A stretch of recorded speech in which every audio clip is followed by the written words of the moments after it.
Kara Freed, illustrated by Darcy Tom. Introduction.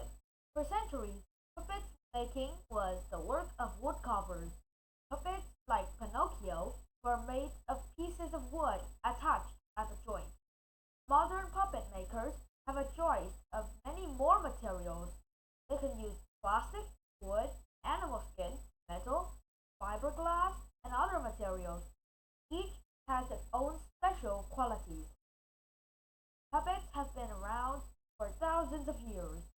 They have been popular all over the world. In each place, people have created and enjoyed puppets in a way that reflects their region's culture. The people who are make puppets come to life are called puppeteers. It takes a lot of training to be a good puppeteer. Like other arts, puppets are the result of someone's imagination. Jim Henson, creator of the Muppets, first got the idea for Kermit the Frog from a ping pong ball and his mother's green felt coat. With a little imagination, just about anything can be turned into a puppet. Let's look at the four different kinds of puppets. Hand puppets. Hand puppets use the movement of your hand to give life to the puppet. They are usually soft-bodied puppets. Sometimes they have heads made of papier-mâché, of styrofoam. Fingers puppets and gloves puppets are types of hand puppets. Stick puppets. Sticks are used to support the upper body of a stick puppet. A well-known stick puppet is the Dancing Man, which is made of wood. It has joints that move. By bouncing the man on a table or floor, he appears to dance. Rod puppets are an advanced kind of stick puppet. Rod and wires hooked to the rod puppets are used to move the puppets. Someone standing behind or below the puppet moves the rods or wires. Some rod puppets have so many moving parts that it takes two or three puppeteers to work them.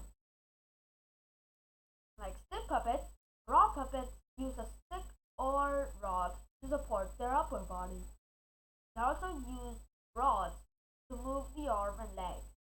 Puppeteers move the rods and wires to make the puppet wave, gesture, walk, hop, run, and dance. Rod puppets may also have controls that move the mouth, eyes, and eyebrows. These movements change the look of the puppet face.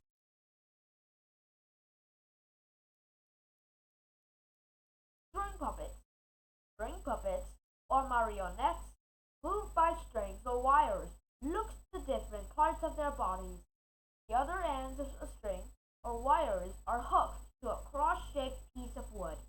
A puppeteer makes the puppet move by holding this piece of wood and moving it. String puppets can be moved in more ways than other types of puppets. They're able to dance, leap, and fly. Because string puppets can move in so many ways, they are the most difficult kind of puppet to use. They have to be built carefully. If the puppet is too heavy, the puppeteer will get tired from holding it up. If the puppet is too light, small breezes will cause it to move. Shadow puppets. Shadow puppets are usually prop puppets that are moved behind a screen that you can see through. The audience does not see the actual puppet. They see just the puppet's shadow cast on the screen. Since all the shadow is seen, there is no need to add details such as a painted face to a shadow puppet. Still, many shadow puppets are created with bright details. Is it possible to add color to a shadow puppet's shadow? An easy way to do this is to first cut holes in the main body of the puppet, then cover the holes with colored material that light can pass through, such as colored tissue paper or cellophane. Puppet stages. Many Many puppeteers like to be hidden. This makes it easier for people watching to use their imagination. During a puppet show, the type of stage used for a puppet show depends on type of puppets. A table, a large box, or the floor can be used as a stage. A blanket tacked halfway up a doorway will also work. Famous puppets.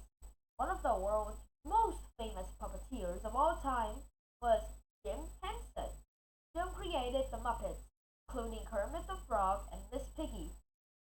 He also created the Sesame Street characters, including Bert, Ernie, Oscar the Grouch, Grover, Cookie, Monster, and Big Bird. Collective materials. Many of the materials for making puppets can be found around your house. Others do not cost much and can be found at the craft store. You can even find puppet materials at yard sales. This book is just an introduction to the wonderful world of puppets. You can find more information and ideas for making puppets at your library or on the internet. Remember, when it comes to imagination, just about anything is possible. If you can imagine a puppet, there's probably a way to make it. Have fun!